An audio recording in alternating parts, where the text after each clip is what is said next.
Moderninha do PagSeguro, a maquininha sem aluguel. Lado B, cultura e cidadania na Real e com local. Apresentação James Timino e Márcio Caparica.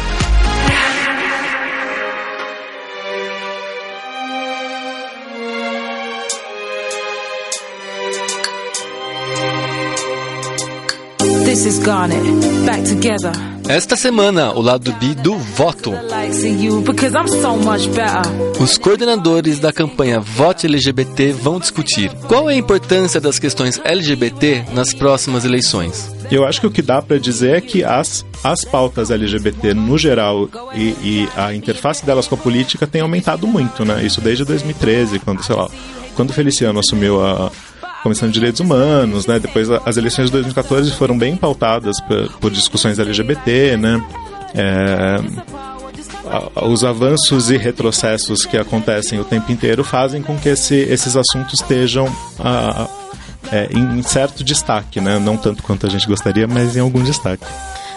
Eu acho que só é uma questão de... Acho que politicamente ainda é pautada pelos retrocessos, né? Ou pelo menos pelas tentativas de evitar retrocessos no campo dos direitos LGBTs, né? O que revelou a pesquisa realizada esse ano durante a Caminhada das Mulheres Lésbicas e Bissexuais e a Parada do Orgulho LGBT. Também, na verdade, a Caminhada das Lésbicas e Bissexuais surge também em contraposição à parada, justamente por não se sentirem representadas pela Parada do Orgulho LGBT. Apesar de ser a parada LGBT, algumas pessoas que a gente entrevistava diziam, não, essa é uma parada GGG. No movimento LGBT a gente sempre discute, né?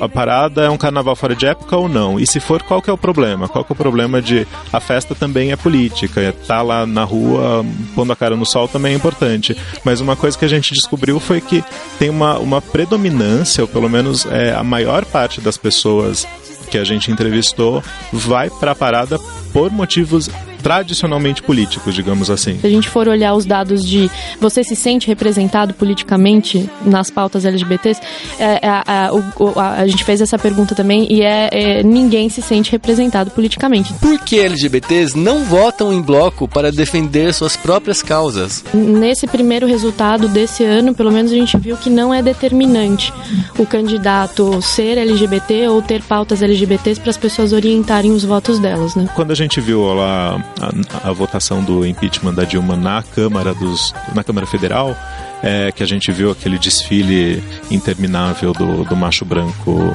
cis pretensamente heterossexual, a gente vê que é um problema não só de LGBTs, mas acho que de todas as minorias, inclusive as mulheres que são maioria populacional, mas são uma minoria política, né? Furar esse sistema estatal todo montado para pisar na cabeça da gente, né? E como as eleições municipais podem afetar o cenário político nacional? Na verdade, a política municipal, nessa pesquisa que a gente fez em 2014, né, na revista Geni, a gente descobriu que as pautas LGBT, elas têm uma capilaridade maior, quer dizer, elas têm uma inserção maior em âmbito municipal. E você pode ter votado na legenda do partido que você gosta, você pode ter votado no candidato que você gosta e ter indiretamente ajudado a eleger um candidato que você não gosta. Então, acho que essa cultura, acho que é um bom momento de pensar, talvez, no âmbito municipal, vamos começar a olhar isso também, né? Vamos aprender sobre isso, começar a olhar isso. E essa lógica das coligações municipais, ela também influi e repercute na coligação nacional. É uma baita briga, né, das coligações. Às vezes, a decisão de como que vai ser a coligação no âmbito municipal vem de cima para baixo, né? Vem em função de pensar qual vai ser as eleições de 2018. Eu sou Márcio Caparica e esse é o Lado B, o programa de cultura e cidadania LGBT do All Música Deezer. Fica aí que a gente já volta. Foi uma pesquisa realmente na raça. Porque a gente não é... Ou no gênero. A gente... Uma pesquisa no gênero. No gênero, na orientação sexual. Exato. And I won't let you hurt my planet.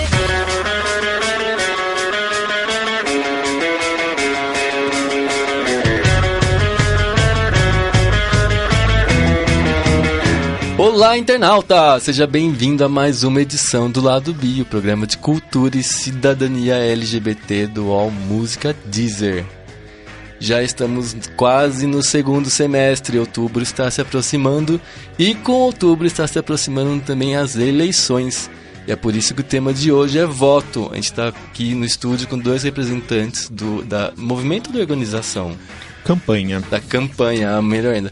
Da campanha Vote LGBT, que está tentando fazer com que as pessoas LGBTs votem conscientemente a cada 2 anos, certo? Isso. Nem precisa ser só LGBT, né? Todo mundo, né? Qualquer pessoa ficar atento a candidatos LGBTs ou pautas LGBTs. Né? Perfeito. Quem acabou de falar foi a Évora Cardoso. Ela é advogada, pesquisadora e colaboradora da campanha Vote LGBT, certo? Certíssimo. Fala oi, Évora. Tudo bem, gente? Tudo bacana. Ao lado da Évora tem o Marcos Vinardi. Ele é mestrando em literatura e coordenador da campanha Vote LGBT. Tudo bom? Tudo jóia. Gente, rapidinho, antes da gente fazer todo o mise-en-scène de sempre, como que surgiu a ideia do Vote LGBT? E há quanto tempo que vocês estão atuando nisso? O Vote LGBT ele apareceu em 2014, tipo um pouquinho antes da eleição, em setembro. A gente teve essa ideia um pouco porque eu e mais um grupo de amigos, a Évora não estava fazendo parte ainda nessa época, a gente faz uma revista que chama Revista Geni, que é uma revista sobre gênero e sexualidade, e nessa revista, uma das meninas, que é a Giovanna Bonamin, fez uma pesquisa sobre o papel das mulheres e de LGBTs dentro dos partidos políticos. E com essa pesquisa ela viu que os partidos têm um lugar muito marginal para esses grupos dentro da estrutura deles. Então, quando começou a se aproximar as eleições para... LGBTs têm um papel muito marginal dentro dos partidos, é isso? Isso, LGBTs e mulheres também. Certo. Mulheres, apesar de ter tipo uma lei que fale de cota de gênero e tal, elas sofrem meio que um boicote, assim, meio não oficial dentro dos partidos, com financiamento, com visibilidade de campanha, essas coisas. E aí a gente fez a campanha especificamente para LGBTs pensando no Congresso Nacional, no crescimento da bancada da Frente Parlamentar Evangélica, né, que é a bancada fundamentalista, e a gente achou que era o momento de tentar alguma coisa. A gente fez uma campanha muito curta, em, sei lá, um mês ou coisa assim, mas que foi muito legal. Então esse ano a gente está tentando retomar. Muito bom, a gente já vai tomar o assunto aprofundadamente, mas antes a gente vai lembrar o ouvinte, como sempre, que a gente tem um blog, www.ladobi.com, onde eu escrevo quase todo dia, às vezes mais de uma vez por dia, para compensar o dia anterior que eu não escrevi, porque afinal assim é a vida. Temos algumas matérias bacanas. A primeira que eu queria chamar a atenção é uma entrevista que eu fiz com um designer israelense de sapatos chamado Kobe Levi. Quando eu estava lá em Israel, faz um mês, ele é um cara que faz uns sapatos muito legais, muito divertidos, meio malucos, que ele mistura cenas do dia a dia com salto alto. Então ele tem, por exemplo, um salto que é um escorregador e outro que é uma chaleira jogando café, assim. Então o jato do café é o salto do salto alto. Tem um que é de estilingue, tem um que é um chiclete, que o salto é como se fosse um chiclete puxado, assim, quando se levanta o calcanhar, assim. É muito legal. Ele fala sobre como é o processo de criação e o que ele quer fazer com esses sapatos, que são super exclusivos. Cada modelo tem apenas 20 cópias e não sai por menos do que $800. Opa! Segura essa, a gente que não sabe fazer dinheiro, ele sabe. Outra matéria bacana é sobre o desenho Steven Universe. A criadora do desenho, a Rebecca Sugar, deu uma palestra recentemente falando sobre a importância de personagens LGBT nos desenhos de hoje em dia. Afinal de contas, nosso mundo fala sempre para as crianças que você precisa achar um príncipe encantado, casar e ser feliz para sempre para poder ser feliz, né? E tirando como isso é questionável, já que isso acontece, é uma crueldade você privar as criancinhas LGBTs de modelos de príncipe encantado, né? Então é muito importante que desenhos como Steven Universe mostrem romances homossexuais e trans, enfim, para que a criança, que no fundo a gente sabe que já sabe que é gayzinho, possa se ver no desenho e acreditar que também tem a possibilidade de ser feliz e de se ver, ter um modelo bacana e positivo nos desenhos, nas histórias que eles gostam.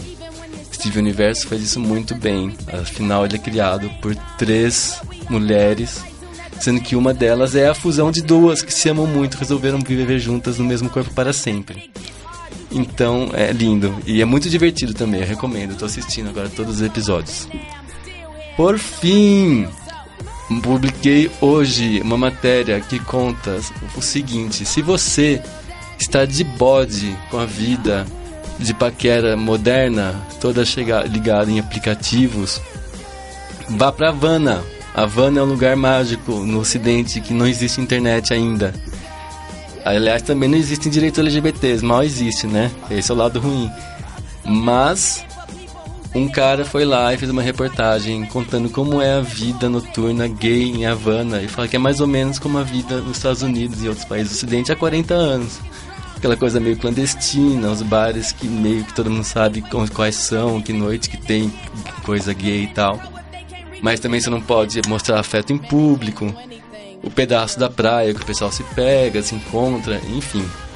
Ele dá várias dicas de como lidar com isso e fala as opiniões das pessoas de Havana, de por que elas acham que, na verdade, todo esse povo que se dedica a ficar paquerando em aplicativo estão todos errados, né? Que afinal é mais uma caixinha para você se enfiar, segundo eles, não completamente sem razão.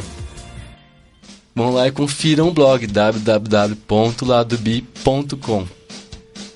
Meus caros,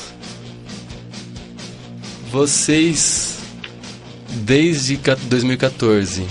Isso, 2014 foi a primeira versão da campanha, Isso. né? Vocês sentiram que a importância do voto LGBT aumentou nesses 1 ano e pouquinho? Quase 2 anos? Então, acho que primeiro a gente teria que dizer o que é o voto LGBT, né?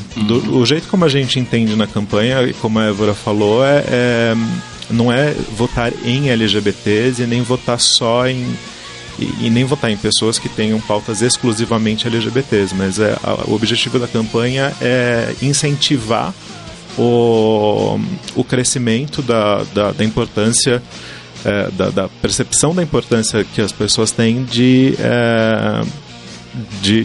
pautar LGBT na política, né? De pautar as nossas demandas, as necessidades da nossa comunidade ou população. Pois é, mas quando fiz a pergunta do voto LGBT, eu não pensava nem isso. Eu pensava no votante LGBT. O voto da pessoa LGBT aumentou de importância de uma eleição para outra? Esse é um dado que a gente não tem, eu acho. A gente fez essa pesquisa agora na parada do orgulho aqui de São Paulo e na caminhada de mulheres lésbicas e bissexuais, que foi uma pesquisa o mais detalhista que a gente conseguiu fazer. E aí a gente pretende continuar fazendo essa pesquisa nos próximos anos para aí saber exatamente como é que a população LGBT, mesmo um recorte específico como o da parada e da caminhada, se comporta eleitoralmente. Mas eu acho que o que dá para dizer é que as pautas LGBT no geral e a interface delas com a política tem aumentado muito, né? Isso desde 2013, quando o Feliciano assumiu a Comissão de Direitos Humanos, né? Depois as eleições de 2014 foram bem pautadas por discussões LGBT, né? Os avanços e retrocessos que acontecem o tempo inteiro fazem com que esses assuntos estejam em certo destaque, né? Não tanto quanto a gente gostaria, mas em algum destaque. Eu acho que só é uma questão de... Acho que politicamente ainda é pautada pelos retrocessos, né? Ou pelo menos pelas tentativas de evitar retrocessos no campo dos direitos LGBTs, né? Então acho que isso é importante. Às vezes a mobilização é mais como uma defesa do que propriamente propositiva, né? Para reconhecimento de direitos no campo político. Mas como o Marcos falou, essa foi uma primeira iniciativa de pesquisa na caminhada das lésbicas, bissexuais e na parada LGBT, sobre o perfil político das pessoas que participaram desses eventos, e a gente, se a gente repetir essa pesquisa ao longo do tempo, a gente vai conseguir saber, né? Mas nesse primeiro resultado desse ano, pelo menos a gente viu que não é determinante o candidato ser LGBT ou ter pautas LGBTs para as pessoas orientarem os votos delas, né? Muito bem, então Conta pra gente, então, como que foi essa pesquisa que vocês fizeram durante a Parada LGBT de São Paulo e durante a caminhada de mulheres lésbicas e bissexuais. Essa pesquisa foi uma loucura, uma doce loucura. Na verdade, a gente teve a ideia, foi o Felipe Oliva que teve a ideia um pouco antes, na verdade, do final de semana, porque a caminhada das lésbicas e bissexuais foi no sábado e a Parada LGBT foi no domingo, né? Pouco antes, o Felipe teve a ideia, vamos aplicar um questionário sobre o perfil político das pessoas que participam da parada? E eu falei, vamos aplicar. E aí eu pensei, bom, quem é que pode ser uma pessoa de referência pra gente, né?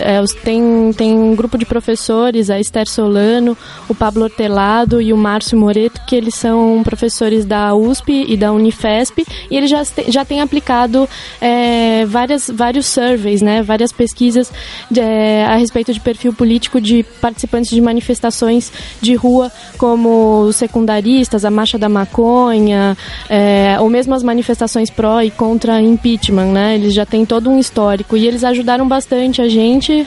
Sem a ajuda deles, talvez a gente não tivesse feito essa pesquisa, desde questionário, prancheta emprestada, até porque a pesquisa foi feita totalmente voluntariamente, com doações.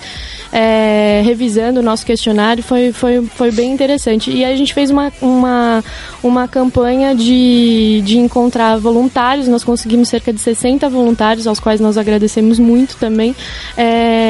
E a pesquisa foi bastante abrangente, na verdade, né? A gente fez quantas questões? Umas 35 questões a respeito de perfil político, desde você se sente representado politicamente nas pautas LGBTs, em quem você votou nas eleições municipais, nas últimas eleições municipais, ou com relação a determinadas pautas e políticas LGBT, qual é a sua posição, né? Você concorda totalmente, parcialmente? Aí tinham vários exemplos, né? A gente também fez análise de conjuntura política nacional atual, né? Para saber qual era a opinião das pessoas e, enfim, era também, obviamente, um bloco de perfil socioeconômico, né?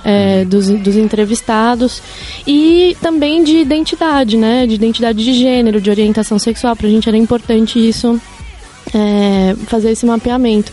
E depois a gente contou com o trabalho do André Chalon, que foi estatístico, que trabalhou com a gente. Quem mais que a gente tem que agradecer?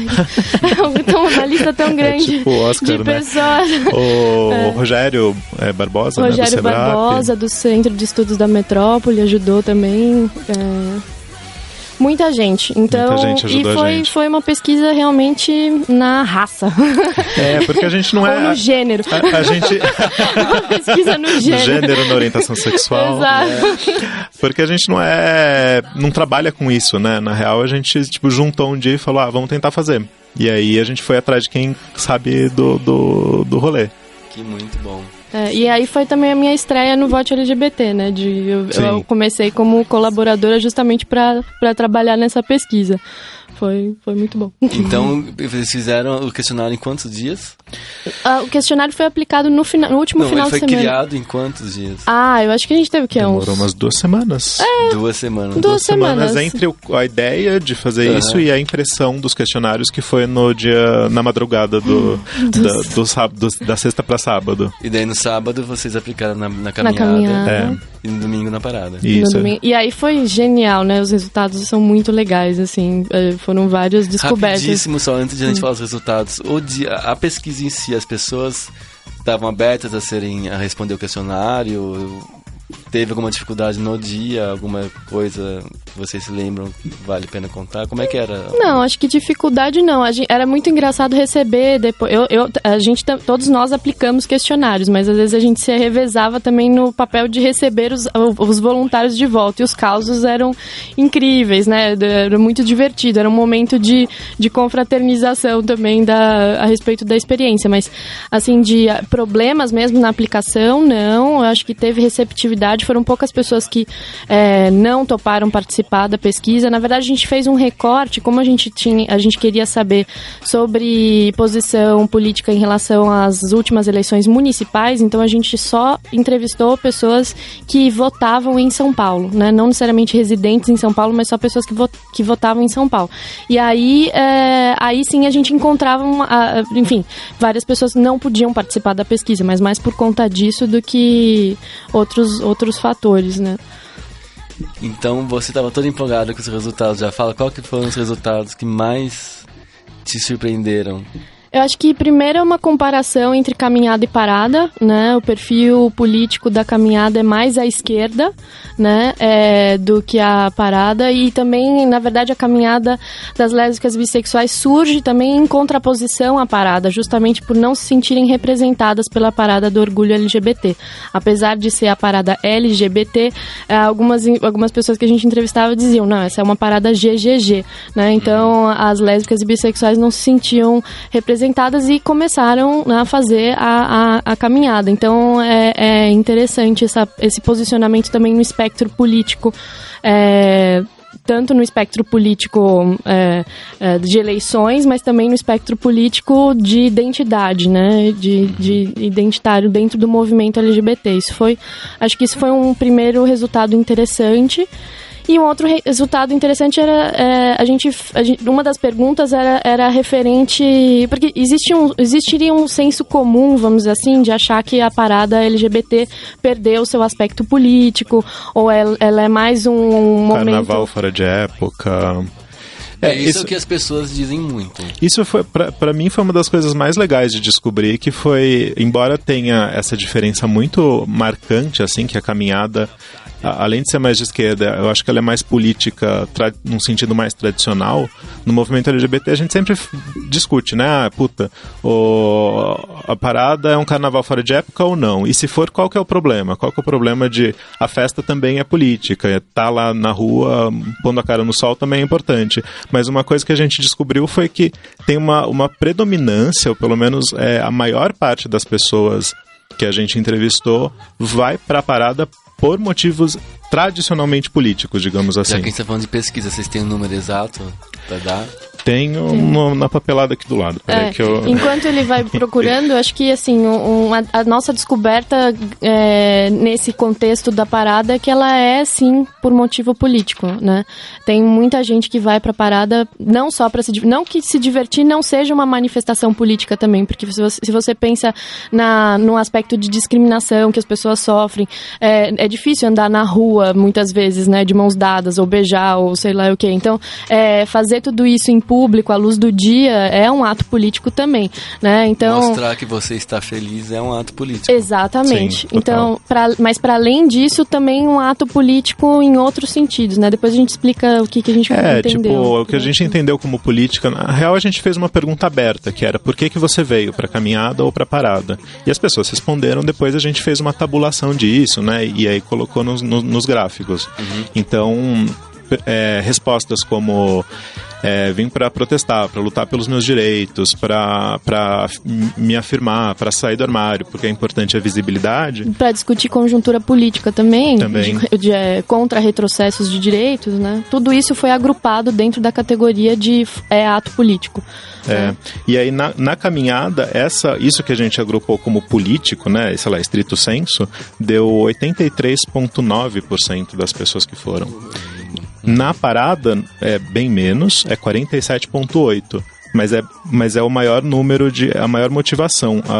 As pessoas que foram por diversão estrito senso, digamos assim, quer dizer, vim pra beijar na boca, vim pra ficar com os meus amigos, isso deu 37,4%. Que é um número alto também. Muitas respostas elas encavalaram, né? As pessoas falaram, vim pra beijar na boca e pra lutar pelos meus direitos. Mas isso foi uma surpresa boa pra gente, assim, de ver que poder contribuir com esse debate, eu acho, né? De se a parada é política ou não, a gente tem um dado agora. Uma dúvida que eu tenho, se as pessoas que foram lá por motivos mais políticos, eles se incomodavam com as pessoas que iam lá só para se divertir? Vocês têm alguma ideia, mesmo da experiência de vocês, de perguntar? Não? Eu acho que... Ou do que vocês estavam vendo lá? Eu acho que, como a Évora falou, acho que na caminhada tem uma posição mais marcada, né? De ser... muitas pessoas respondi essa pergunta, por exemplo, falando... porque a caminhada é mais politizada do que a parada. Então, existe essa percepção, né? Mas não ser contrário à diversão, né? Não era. Não era em oposição. Ou seja, não era um fla-flu. Eu tenho a impressão de que as pessoas que realmente se incomodam com a diversão das pessoas na parada não vão na parada. Né? Ficam em casa... com birra, e daí... Na caminhada... Pode ser. Na caminhada tem um aspecto importante também, que, por exemplo, assim como a parada tem um tema, a caminhada também teve um motivo, né? E o motivo da caminhada desse ano foi o assassinato da Luana, que era uma mulher negra, lésbica, que morava na periferia, né? E foi assassinada por policiais. Então, teve um momento da caminhada que parou todo mundo, houve um ato ali, né? Com fala de pessoas em apoio, solidariedade e protestando, né? Então, acho que também tem um mote. Assim como a própria parada também sempre tem um mote, né? Infelizmente, finalmente, esse ano a parada teve realmente um mote com um objetivo, né? Porque antes aqueles lemas... Essa é uma coisa que a gente... Faz 3 anos que eu faço o programa já. E aqueles lemas, tipo, para o armário nunca mais. Soa muito lindo, mas na prática não quer dizer nada. Né? Como é que era aquele? Amai-vos uns aos outros. Pois é. Mas esse ano, assim, tipo, né, queremos lei João Nery aprovada. Sim. É algo que a gente pode avaliar se funcionou. Isso foi uma coisa que a gente não dá pra gente avaliar, tipo, estatisticamente, pela pesquisa, mas foi uma coisa que eu, pelo menos, reparei, conversando com as pessoas, que muitas pessoas tomaram consciência, tipo, sabiam o que era, tipo, a lei de identidade de gênero por causa do tema da parada. Então, o tema da parada é muito importante. As pessoas, elas prestam atenção e, tipo, não pode ser um tema qualquer, né? E que luta foi pra ter esse tema, né? Na parada, porque do ano passado também já tinha essa discussão, aí aparece no nome da parada, mas aparece no final, mas aí depois na hora de publicizar não aparece. E depois lesbo-transfobia, uma coisa super esquisita que ninguém usava e que era só remendo mesmo, né? Fizeram um remendo. E precisou de ter abaixo-assinado também, né, no ano passado, para entrar esse tema trans, né? Então, realmente, acho que é um momento... E até, assim, os dados que a gente coletou nessa pesquisa, acho que são interessantes, né? Questionar, ocupar e tematizar cada vez mais a parada, para que ela seja realmente LGBT, em todas as letrinhas. E né? foi uma coisa muito legal também, eu acho, de resultado de pesquisa que a gente teve, que a gente perguntou o que as pessoas achavam de pautas... sei lá, as pautas mais populares do movimento LGBT. Então, casamento igualitário, adoção de criança, criminalização da LGBTfobia, mas também a gente colocou várias pautas trans, assim, né, de aprovação da lei de identidade de gênero, bolsa de estudo para travesti transexual e... No geral, mesmo as pautas mais mal avaliadas, elas são muito bem avaliadas. A gente descobriu uma espécie de unanimidade, de consenso. Existe uma fraternidade dentro da população LGBT na causa política? Em certo sentido, acho que essa parte da pesquisa, acho que dá pra gente pensar numa fraternidade, você usou? Na verdade é solidariedade, né? O termo correto, estava tentando lembrar aqui. Eu acho que está em disputa, né? Eu acho que o movimento LGBT não é unívoco, ou sei lá, não é único, né? Então, acho que isso é interessante de contrapor, né?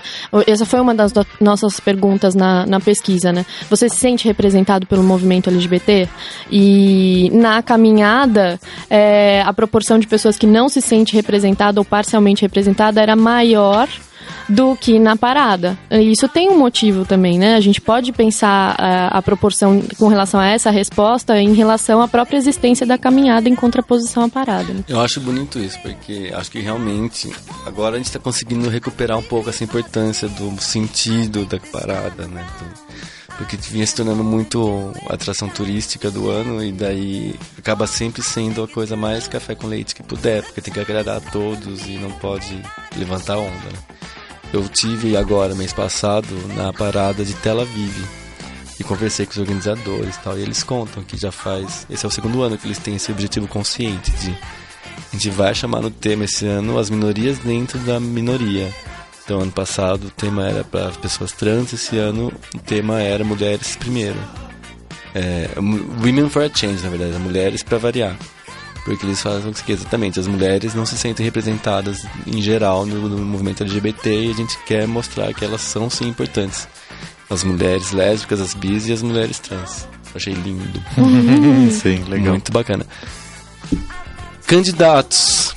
Vocês perguntaram sobre candidatos políticos durante a pesquisa. O que faz um candidato político agradar a população LGBT? Puxa, a gente perguntou, na verdade, a gente fez poucas perguntas, mas muito interessantes sobre o nível de confiança que as pessoas têm em determinados políticos. E aí a gente pegou alguns políticos que a gente achou que aqui em São Paulo iam ser significativos, né? A gente perguntou sobre a Marta Suplicy, o José Serra, que ambos têm algum histórico de atuação pró-LGBT, né? A Marta mais à esquerda, o Serra mais à direita, digamos assim. O João Willis e o Bolsonaro. O Bolsonaro era a prova de fogo do questionário. A gente falou, puta merda, vamos ver o que dá isso. E foi muito legal que muito pouca gente gosta do Bolsonaro, quase ninguém. Mas no geral o João Willis, que foi o mais bem avaliado pelas pessoas, que as pessoas mais disseram que tinham confiança, eu acho que a confiança dele na parada foi 53%, acho alguma menos, coisa assim. 40 e tantos. Mas acho que é interessante isso, porque você vai procurar, você quer procurar? Não, mas eu acho que é interessante isso do acho que tem também que a gente via qual é o grau qual é a percepção que as pessoas tinham com relação ao compromisso com as pautas LGBTs desses políticos, né? Essa que era a pergunta que a gente fazia. Então não era uma avaliação do político em si, né? Era uma avaliação em relação ao compromisso com as pautas LGBT. E aí eu acho que a gente tem que ver que, primeiro, que eu acho que é muito difícil as pessoas dissociarem isso, elas conseguirem avaliar só a pauta LGBT e não o candidato. Eu acho que, né, acho que tem essa questão. Então, a resposta que foi dada a essa pergunta, acho que a gente tem que ver também num absoluto grau de desconfiança política. Né? Se a gente for olhar os dados de você se sente representado politicamente nas pautas LGBTs, a gente fez essa pergunta também e ninguém se sente representado politicamente. Então, dentro desse cenário de absoluta desconfiança em relação aos políticos, até que o João Willis se saiu super bem. E ele se saiu melhor do que a Marta. Né? A gente tentou pegar essas 4 pessoas porque eram ou pessoas que eram super pró, super contra, ou que estavam ali no meio, né? Em posições... eu acho que é interessante a gente analisar que, por exemplo, né, a Marta tem o passado de ser sexóloga e pró-LGBT, ela já foi em paradas, né, LGBT. Sim. Por outro lado, também, quando foi tentar ser prefeita, foi a primeira a tentar apontar que talvez o Kassab fosse gay. Total. Como arma contra. Na campanha. Né? O Serra, apesar de hoje estar lá, Senhor das Trevas e tal, foi o responsável pelo programa do Ministério da Saúde, que quebrou patentes e fez várias coisas que ajudam LGBTs hoje. E o Bolsonaro vai pro inferno mesmo, a gente não tem que... Total. Mas isso foi muito bom, assim, da gente... Foi um alívio estatístico. A gente percebeu que as pessoas não gostam do Bolsonaro. A gente pode dizer de boca cheia isso, entendeu? Apesar das matérias que falam sobre gays de direita e tal, isso é uma minoria, assim... Pois é, gays de direita. Vocês encontraram algum gay de direita na parada? Então, né, é que, sei lá... O que é direita, o que é direita, né? A gente tem que ver isso. Eu tô pensando nisso porque faz tempo pra escrever sobre isso, eu tenho alguns pensamentos, mas falem vocês primeiro. A gente encontrou muito pouco... Saiu aquela matéria na BBC, né, falando sobre os gays que apoiam o Bolsonaro e tal, entrevistam 6 gato pingado. E são pessoas que eu me lembro, na matéria mesmo falavam, a gente não vai na parada, a gente é contra a promiscuidade, essas coisas. Mas, então eu não sei se na parada a gente de fato encontraria algum gay de direita, mas a gente não encontrou. Bem pouquinho, né? Teve muito pouco. De extrema direita, né? Porque o Bolsonaro é fascista, né? Não é só de direita. Mas... eu tenho a teoria de que, assim, se você fizer um paralelo do que é o pensamento de ser de esquerda e ser de direita, Eu acredito que o ser de direita é muito aquela teoria de que você tem que merecer as coisas. Então você não pode ter nada de mão beijada, não pode ser tudo, né? Você tem que pagar pela sua saúde, pela sua educação. Quem se esforça mais, faz mais dinheiro. Vamos nem falar da falácia da meritocracia, né? Mas e daí, nesse pensamento de direita, entra a ideia de que um gay tem que se dar o respeito, tem que merecer o respeito. E por isso que eles falam assim, não vou pra parada porque não gosto de promiscuidade. Porque pra eles, alguém que é promíscuo não merece respeito. Ou não faz o esforço de conter seus desejos para ser respeitado. Pensando que a parada, se a gente assumir que a parada é política, tanto num sentido mais tradicional quanto num sentido mais amplo, eu não sei se dá para dizer que ela é de direita ou de esquerda. Inclusive, comparando com as pesquisas desse grupo de professores que a Ébora citou, a parada ela fica bem de fora assim, das manifestações, apesar de essa parada ter sido bem fora Temer. Assim, as pessoas têm uma rejeição ao Temer, mas aí, enfim... Mas na verdade é um fenômeno desse mês, porque até na virada cultural, a qualquer momento de silêncio, o pessoal puxava um fora Temer. Total, tinha muito cartaz fora Temer, porque é fora mesmo, né? Sim, onde duas ou mais pessoas se encontrarem, fora Temer, se erguerá, inclusive fora Temer. Mas eu acho que assim, pra pensar assim, quais seriam fatores relacionados a ser de direita ou ser de esquerda, eu acho que daria para dizer que a gente descobriu, principalmente na caminhada, mas também na parada, que são atos de esquerda. Não são só atos políticos, são atos que concentram pessoas de esquerda. E em que sentido? Primeiro, são absolutamente favoráveis a todas essas políticas de reconhecimento e políticas redistributivas, né? Então, políticas de reconhecimento como identidade de gênero, reconhecimento de identidade de gênero ou de direitos civis, né? Adoção, casamento, mas também redistributivas, né? Como as bolsas para pessoas travestis e transexuais. Então, acho que na pauta direitos, check, esquerda, né? Tanto nas de reconhecimento quanto nas redistributivas. Outra questão é na avaliação, por exemplo, em quem votou na campanha em quem votou para as eleições municipais. Se você pensar a parada LGBT no primeiro turno das eleições municipais, 60% das pessoas votaram no Haddad. 60% no primeiro turno não, é bem distante de qual foi a votação que o Haddad teve no primeiro turno. Se você for pensar na caminhada, então, isso sobe, é que eu não tô achando aqui, mas sobe para 70 e tantos por cento, sei lá, 80 e tantos por cento. Eu vou procurar aqui direitinho, tava procurando, não achei. Mas, então, pensando candidatos, né, pelo menos de eleição municipal, check. Outra questão é a gente pensar a conjuntura política nacional agora. E aí eu acho que é mais complicado você ver o que é esquerda, o que não é nesse momento, não sei. Mas enfim, aí tem uma inversão de polos, né? Bom, primeiro tanto caminhada quanto parada concordam, ninguém quer o Temer, né? 7% da parada é pela manutenção do Temer e 0,7% da caminhada é a favor da manutenção do Temer. E agora, na caminhada, a primeira solução que é apontada é a manutenção da Dilma e depois novas eleições. E no caso da parada, primeiro novas eleições e depois a manutenção da Dilma. Então, não sei, esses seriam alguns fatores que estavam presentes na pesquisa que a gente poderia levar em consideração para pensar se de direito ou esquerda. Certamente até porque a caminhada também é um ato mais feminista por si e elas valorizam mais, eu não acho sem razão, a mulher na presidência. Eu acho que uma coisa importante, só antes que eu esqueça, que eu acho que é legal de falar, esses dados todos, eles estão no nosso site, que é o votelgbt.com, tá tudo disponível lá, a gente tá trabalhando num relatório mais detalhado pra gente soltar nas próximas semanas. Já tem alguma informação nova que não tá lá no ar? Não, tá tudo no ar. Tá tudo, a única coisa que a gente tá fazendo agora é interpretando esses dados, porque é dado pra caramba e é uma pesquisa meio inédita, assim, apesar de já terem tido algumas pesquisas na parada e tal, é tão específica assim, acho que é a primeira. Então a gente tá também pedindo para as pessoas ajudarem a gente a interpretar. Então, tipo, quem quiser escrever sobre isso, entrar lá, ler, mandar comentário pra gente, a gente gosta muito. E a ideia até é disponibilizar o próprio banco de dados, né? De todas as respostas, uma tabela de Excel ser disponibilizada no site também para possibilitar pesquisas futuras, né? A ideia não é que a gente fique no monopólio das interpretações desses dados, né? Não, de modo algum.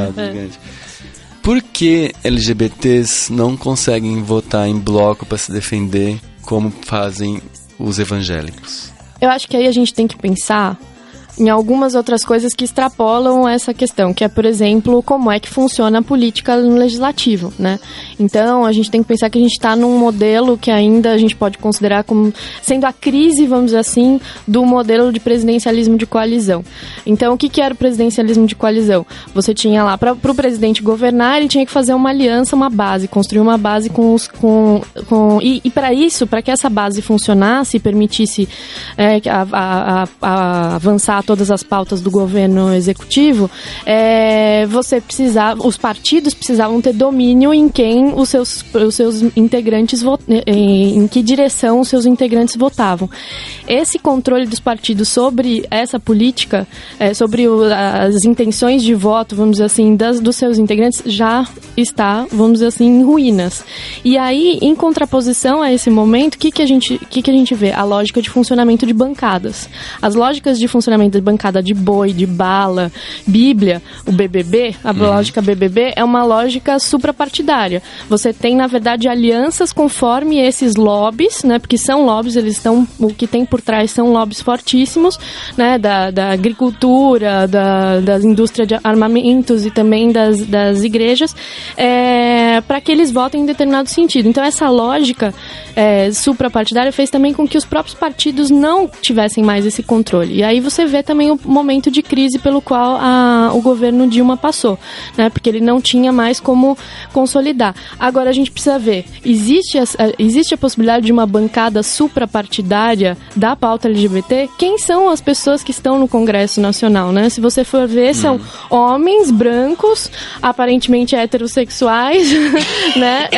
Qual é o compromisso, o grau de compromisso que eles... E se a gente pensar que já existe essa bancada forte da Bíblia, qual é a possibilidade de você ter essa lógica de influência política e de poder de decisão numa lógica de bancada para a pauta LGBT? Agora... Então, agora não, porque no jeito que tá, a gente tem Jean Willis, Erika Cocai e talvez mais dois que às vezes... Mas voltando à raiz disso, se a gente tem hoje vários deputados evangélicos que fazem a bancada da Bíblia, é porque os evangélicos todos ouviram seus pastores e votaram nesses deputados. E a gente não consegue fazer com que os LGBTs todos ouçam, seja quem quer que seja, para votar em candidatos comprometidos à causa LGBT. Pelo contrário, eu já ouvi várias vezes, tive discussões familiares, inclusive ferozes, porque eu falava assim, não vou votar em tal candidato porque ele tem o apoio do Bolsonaro, e se é contra LGBT, não vai ter meu voto. E a resposta é, você não pode pensar só na questão LGBT, você pensar na economia. E daí, quer dizer, eu acho que muita gente segue esse raciocínio, tipo assim, sou viado, tem gente lá que quer me ferrar, mas a economia é mais importante, não vou ser egoísta, e daí vota. O El País, ele tem publicado umas entrevistas e umas matérias bem interessantes sobre comportamento eleitoral dos evangélicos. Aliás, só um parênteses antes disso, 10% da parada é evangélica. Isso é uma coisa também pra gente pensar que não é excludente, né, ser LGBT e ser evangélico. Mas o País publicou umas entrevistas interessantes sobre isso, e parece que o comportamento eleitoral dos evangélicos também não é tão pão queijo, sabe? O que eu acho que tem, quando a gente viu lá a votação do impeachment da Dilma na Câmara Federal, que a gente viu aquele desfile interminável do macho branco cis, pretensamente heterossexual, a gente vê que é um problema não só de LGBTs, mas acho que de todas as minorias, inclusive as mulheres, que são maioria populacional, mas são uma minoria política, né? furar esse sistema estatal todo montado para pisar na cabeça da gente, né? Então, com financiamento de campanha, com violências minúsculas e maiúsculas no dia a dia. Então, são todas essas coisas que, com a militância, a gente tenta furar esse bloqueio, né, que a gente tem com relação à política. O objetivo da nossa campanha, ele é também, a gente pretende fazer uma listagem de candidaturas pró-LGBT. Em 2014 a gente fez isso, esse ano a gente quer fazer também, a gente ainda não sabe como, mas tá em processo. Mas, além disso, o nosso objetivo é tentar se comunicar com as pessoas para que elas percebam que a pauta LGBT precisa ser predominante, independentemente de em que tipo de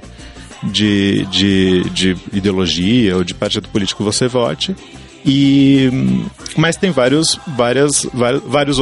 bloqueios da opressão. Por exemplo, autoestima da LGBT é uma coisa complicada, né? Eu acho interessante porque nesses últimos meses começou a acontecer um fenômeno nos comentários do blog. São as pessoas LGBTs que se dizem gays, em geral gay, tá? Nunca vi uma lésbica escrever isso nos comentários, tá? Então, pontinho positivo para as lésbicas. Que vai lá e reclamar que ativista LGBT é muito chato, que fica criando problema, que fica, enfim, incomodando. Meu Deus, chato é levar a paulada na cabeça. Não é nem chato, né? Pior que isso. Eu não entendo isso. Essas coisas. Eu falo assim, vocês ativistas LGBT ficam aí vendo em ovo, umas coisas assim. Na verdade, eu infelizmente não tive esse estilo de puxar uns comentários desses antes da gravação. Mas é o mesmo argumento que as feministas também passam, né? Uhum. As feministas radicais de internet, ou sei lá, umas coisas assim, né? Enfim, eu acho que acho que o eu acho que, enfim, pro senso, não sei, maioria, não são minorias, mas são reivindicações minoritárias, entendeu? Acho que direitos das mulheres, né, das pessoas LGBTs não são minorias, mas são reivindicações ainda vistas como são minoritárias, né? E é muito, muito complicado. Acho que esse foco também da campanha Vote LGBT no poder legislativo é porque essa lógica majoritária ela tem que ser revertida. Ou você disputa ela, ou o quê? A própria secretária de Direitos Humanos, nova secretária de Direitos Humanos, Flávia Piovesan, que acaba de ocupar esse cargo no governo interino, ela mesma, numa entrevista, mencionou que o espaço para a defesa de direitos humanos que ela vislumbra é o Poder Judiciário. Por conta de como o Congresso Nacional está e por conta também, tem que se assumir, por conta de qual é a política do governo que ela ocupa. Então, né... Senta e chora, né? Exatamente. Nossas eleições agora são as eleições para prefeito e vereador. Como vocês acham que essas eleições podem alterar o cenário nacional? Olha, de vários jeitos, assim, tem... Na verdade, a política municipal, ela, nessa pesquisa que a gente fez em 2014, né, na revista Geni, a gente descobriu que as pautas LGBT, elas têm uma capilaridade maior, quer dizer, elas têm uma inserção maior em âmbito municipal do que em âmbito nacional. Então, às vezes é mais fácil, apesar de a gente tá perdendo terreno aí nos últimos anos, com o programa de educação dos municípios, que excluiu a discussão de gênero das escolas, essas coisas, mas tem uma presença maior da política da consciência LGBT, sei lá se eu posso dizer assim, em âmbito municipal. E tem muita coisa em âmbito municipal que pode ser feita. Não são essas pautas que a gente pesquisou, por exemplo, o casamento igualitário, tal, essas coisas são de decisão da federação, né? É maior. Mas em âmbito municipal dá pra gente pressionar por inclusão de debates sobre gênero e sexualidade nas escolas, dá pra pressionar para atendimento de saúde de qualidade ou algum que seja para a população LGBT e com as especificidades de cada segmento, né? Gays, lésbicas, trans, bissexuais, homens trans, mulheres transexuais, travestis. Que mais? Eu acho que como que a política municipal pode influenciar na nacional... Bom, eu acho que aí fugindo um pouco do tema da pauta LGBT, né, mas acho que vão ser as primeiras eleições depois de todas essas mudanças das regras eleitorais, né, então financiamento de campanha agora vai ser individual, né, não vai ser mais privado, empresas não vão mais poder doar, né, então isso vai mudar bastante a lógica, eu imagino, de arrecadação, as próprias candidaturas, elas estão pensando em trabalhar com orçamentos muito menores, né, deixa eu ver o que mais, muita coisa muda, acho que vai ser um celeiro, vamos dizer assim, de teste, né, nas eleições municipais para pensar as eleições nacionais. Agora, acho que uma coisa também que a gente tem que pensar, e que não é exatamente novidade, mas que a gente também está aprendendo isso, né, é que a gente não basta a gente olhar as pautas dos candidatos, né, se o candidato especificamente X, Y, Z, ele tem pauta LGBT ou não, porque quando você vota no candidato,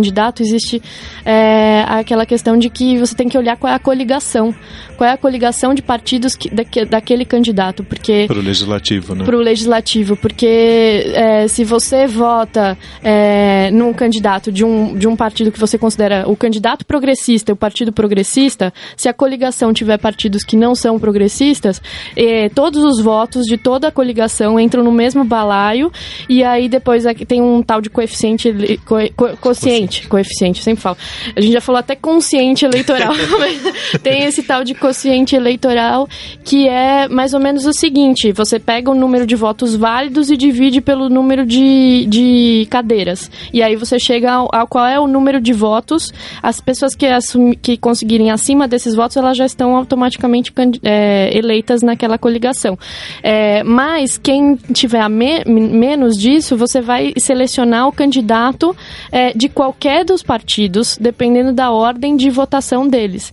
Então, você pode ter votado na legenda do partido que você gosta, você pode ter votado no candidato que você gosta e ter indiretamente ajudado a eleger um candidato que você não gosta. Então, acho que essa cultura, acho que é um bom momento de pensar, talvez, no âmbito municipal, vamos começar a olhar isso também, né? Vamos aprender sobre isso, começar a olhar isso.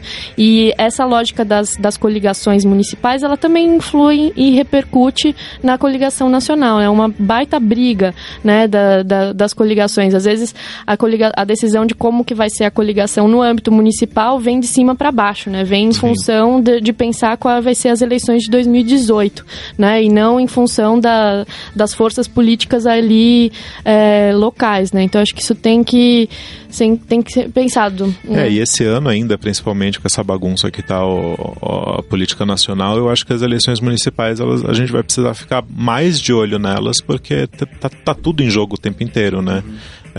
A gente vai votar para prefeito e para vereador, ou para prefeita e vereadora, mas as discussões sobre quem está na presidência, elas estão atravessando aí o tempo inteiro, e as discussões sobre o Congresso Nacional, o Senado, a falta de representatividade são meio que as mesmas, e a gente tem que ir acumulando aprendizado e força e tal para reverter esses cenários de horror que a gente está vivendo.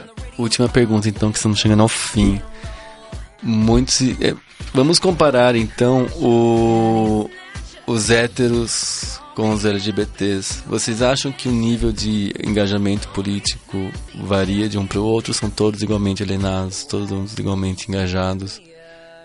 E como a gente poderia, de repente, se fizer uma avaliação negativa, melhorar o engajamento dos LGBTs? Você está falando mas na nossa pesquisa? Na pesquisa, no que vocês veem, é encerramento, vocês é uma mensagem. Levanta a bola. Corta. Não, exato, vamos pro bar logo. Bom, com relação à pesquisa, a Évora me corrige se eu estiver errado, mas acho que esse dado a gente não tem explícito nos resultados que estão no site, mas o estatístico já passou pra gente que não teve muito hétero cisexual na parada, por exemplo. Tem quantos porcentos de héteros? Oh, meu Deus. Deixa eu encontrar Isso aqui. é super legal saber, porque a gente, né... Tem, e é impressionante, acho que eram principalmente mulheres héteros, né? Entre mulheres. Porque você sabe, masculinidade é uma coisa muito frágil. Vai que algum amigo vê o cara sendo solidário com o irmão gay lá na parada, pensar que os dois são viados. Então, melhor não chegar perto. Na parada tinha... Eu tô vendo o gráfico meio grosso modo aqui, 70% de homens homossexuais e 15% de homens heterossexuais e 15% de homens bissexuais também. Com relação às mulheres, são 40% de mulheres homossexuais e quase o mesmo número de mulheres heterossexuais e 25% de bissexuais. Uau. Na parada. Mas o que o estatístico falou pra gente é que quando isola héteros e não héteros e cis e não cis, não tem uma grande diferença com relação à motivação política, a motivação porque as pessoas foram na parada. Esse foi o dado que ele viu pra gente. Então, a porcentagem de quem foi por política e quem foi para se divertir, não de um jeito político tradicional, é a mesma. É isso, né? Assim, se falar de qualquer coisa, eu acho que tem falar de encerramento, eu diria o seguinte, eu acho que a tendência talvez seja ainda maior agora das pessoas, por conta da conjuntura política, das pessoas fazerem um voto de protesto e considerarem votos brancos e nulos como sendo um protesto. E uma coisa que a gente também está aprendendo é que quando você vota branco ou nulo, e ainda mais quando você não vai votar, mas quando você vota branco e nulo, seus votos obviamente não são considerados naquele cálculo que eu falei do quociente eleitoral. Então, o que acontece? Só são considerados os votos válidos, ou seja, os votos em candidatos. Então, quanto mais gente votar branco e nulo, na verdade, o número de votos que você precisa para eleger pessoas vai ser cada vez menor. E aí você vai conseguir eleger pessoas que talvez sejam menos representativas ainda, né? Você diminui a representatividade dos políticos. Diminui a representatividade dos políticos. Então, ao invés de fazer ao invés de considerar que o seu grande protesto é votar nulo ou votar branco, o seu grande protesto é votar em algum candidato que você escolha, pesquise e se identifique e prestar atenção não só no candidato, mas também na coligação, né? Então, acho que isso é a lição de casa que todos nós temos que fazer. Você quer protestar? Proteste politicamente. Isso foi uma coisa que a gente viu nas duas pesquisas, tanto na caminhada quanto na parada. Ninguém se sente representado politicamente, o grau de rejeição aos políticos é muito grande, mas ao mesmo tempo as pessoas têm demandas por direitos.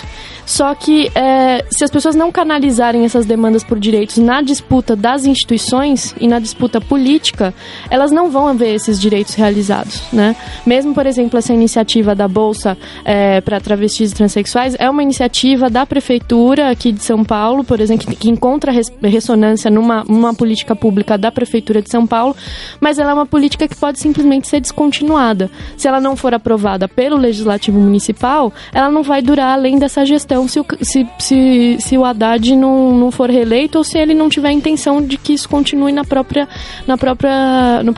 no próximo exercício dele, se ele for eleito. Então, acho que é isso. Queremos direitos, então a gente também precisa disputar isso no campo político. Por isso que o foco da nossa campanha e do nosso aprendizado, né? Porque a gente também não manja nada dessas coisas. A gente está correndo atrás das informações, inclusive para poder falar para as pessoas. Mas a gente tem que começar a prestar mais atenção no legislativo. Não tem jeito, não dá para se omitir. É uma armadilha armada contra a gente. Assim, se a gente... vamos nem considerar o fato de que a Assembleia Estadual é tipo, né? Interrogação, né? Ninguém sabe o que acontece lá. O que não tem jeito, a gente precisa, porque se você tem alguma esperança de, tipo, ter algum desses direitos que a Évora falou de adquirido, você precisa prestar atenção nisso, porque é nesse âmbito que as políticas são decididas de um jeito mais duradouro, né? Porque no executivo, o executivo ele pode governar por decretos, mas se isso não for respaldado no legislativo, esses decretos são frágeis e num mandato seguinte um vento que mude, uma brisa que sopre pro lado errado, a gente se lasca. Sim. Quando a gente chega ao fim do programa, a gente sempre dá a oportunidade para nossos convidados se autopromoverem. Então agora é o momento. Vocês podem se autopromover em qualquer coisa, tanto coisas do voto LGBT como pessoais. O signo. Causa, signo, perfil no Twitter, no Grindr, enfim, fica à vontade. Évora, você primeiro. Eu? Eita, enfim. Bom, eu acho que... ai, meu Deus do céu. Tem banda? Tem Não tenho. Eu sou pesquisadora mesmo, apesar de eu sou doutora em Direito e tenho a bendita da OAB, mas não pratico a advocacia assim com afinco, né? Nunca pratiquei, exceto uns amicuri pro STF, mas mais do que isso não. Mas eu acho que eu tenho aprendido cada vez mais a participar de movimentos, né?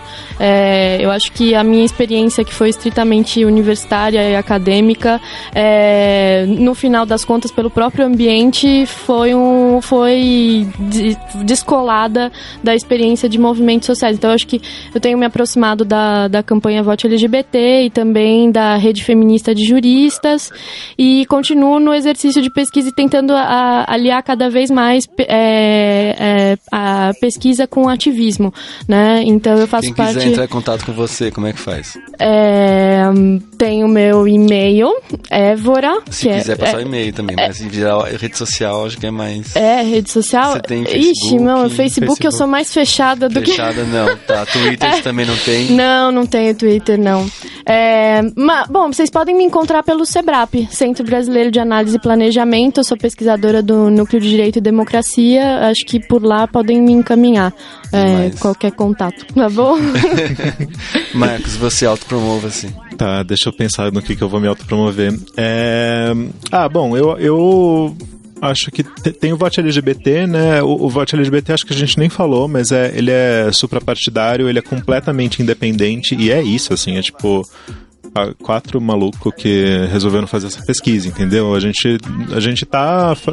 É um grupo informal de militância. Tem também a revista Geni, né, que eu participo do coletivo editorial, que é uma revista também feita meio do mesmo jeito. Ela funciona, revistageni.org. Faz 3 anos que a gente lança edições mensais, quando a gente consegue, mas a gente já tem umas 30 edições no ar, com, sei lá, 18 artigos, tem muito material. E tudo feito assim, tipo, na vontade de fazer alguma coisa legal que não seja... que não precisa necessariamente de um financiamento ou de uma instituição por trás. Mas institucionalmente eu faço mestrado em literatura brasileira, eu estudo Iudaílst, velhice e erotismo. Quem quiser falar comigo sobre isso, é um assunto que eu gosto também, mas que agora tá meio de lado até as eleições. Eu vou sofrer um pouco pra voltar pra minha pesquisa. Tem Twitter? Sim. Tem o Facebook. Quem quiser me encontrar no Facebook, falar um oi, dar uma cutucada. Marcos Visnadi. VISNADI. Todo mundo erra, mas... eu também, que vergonha, tá escrito na minha frente aqui. Muito bem. Bem, você encontra encontra o Facebook, eu tô ficando zureta, né? Você encontra o Lado B nas redes sociais mais bacanas do mundo. Nós estamos no Facebook, facebook.com/programa Lado B, no Twitter é @programa Lado B, no Google Plus é google.com/mais Lado B. O nosso blog, você sabe, é www.ladob.com, onde eu escrevo quase todo dia. No final dos posts, na barra lateral, tem um bannerzinho muito simpático para você fazer uma doação. Vai lá, pinga o dinheirinho pra gente, seja uma doação única ou uma doação mensal, porque afinal é graças a esse dinheirinho que a gente continua funcionando. Você consegue ouvir o Lado B aqui no All Música Deezer a partir das quintas-feiras, e a partir das segundas-feiras o programa vai para o SoundCloud e para o iTunes, que você pode baixar e ouvir em celular. Se tiver no iTunes, aproveita e passa lá e dá um review de 5 estrelas. 5, tá? Porque menos do que isso não ajuda. Dando 5 estrelas, a gente fica popular e mais pessoas conhecem a gente. E o meu e-mail é programadobi@gmail.com. Escreve, manda pauta, sugestões. Se quiser saber o e-mail da Évora, daí eu passo particularmente, sem divulgar pra todo mundo aqui.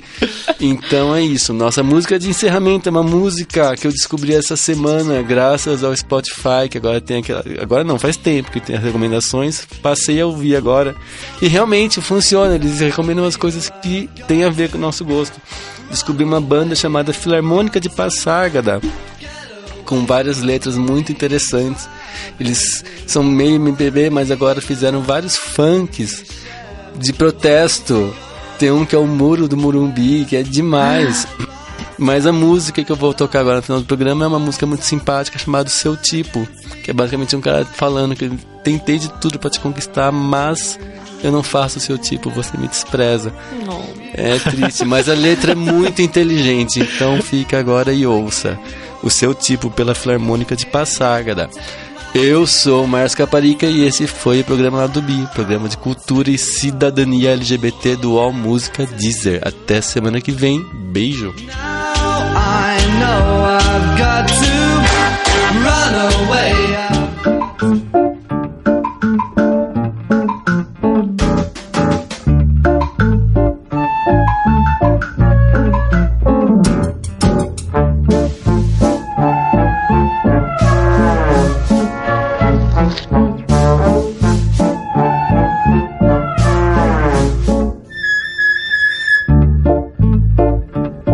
Não adianta a camiseta do Che, e nem a barba que eu deixei de fazer, nem mochilão do Chile até Machu Picchu, eu nunca faço o seu tipo.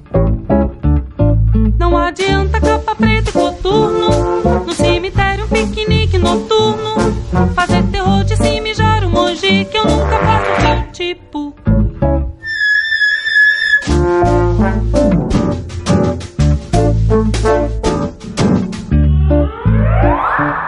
Não adianta paletó e gravata, mamãe madame nem papai magnata, pagar a conta, abrir a porta do carro, eu nunca passo o seu tipo. Não adianta roupa de naturista, perambular pelada pela Paulista, o que você deseja eu tenho de soja, eu nunca faço o seu tipo. Já bebi shampoo, já nadei no Tietê, apareço no Datena pra você ficar com pena. Só você que não me vê pelo nível do Ibope, haja blush, Photoshop, cê não quer me conhecer.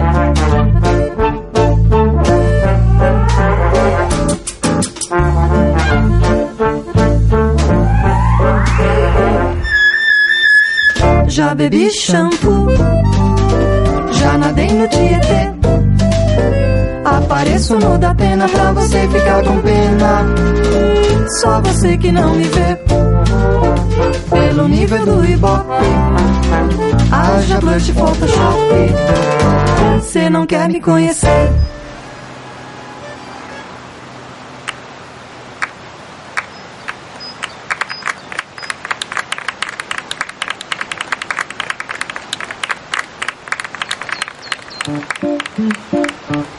Nem precisava aplaudir no final. Muito obrigada pelo apoio moral, mas é que ele...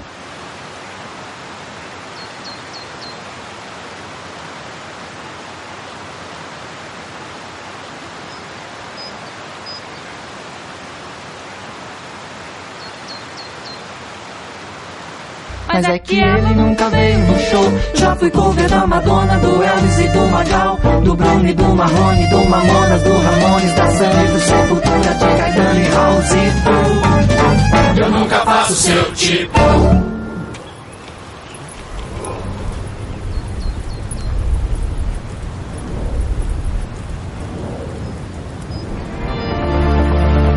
Você acabou de ouvir na Rádio UOL, Lado B. Apresentação James Timino e Márcio Caparica.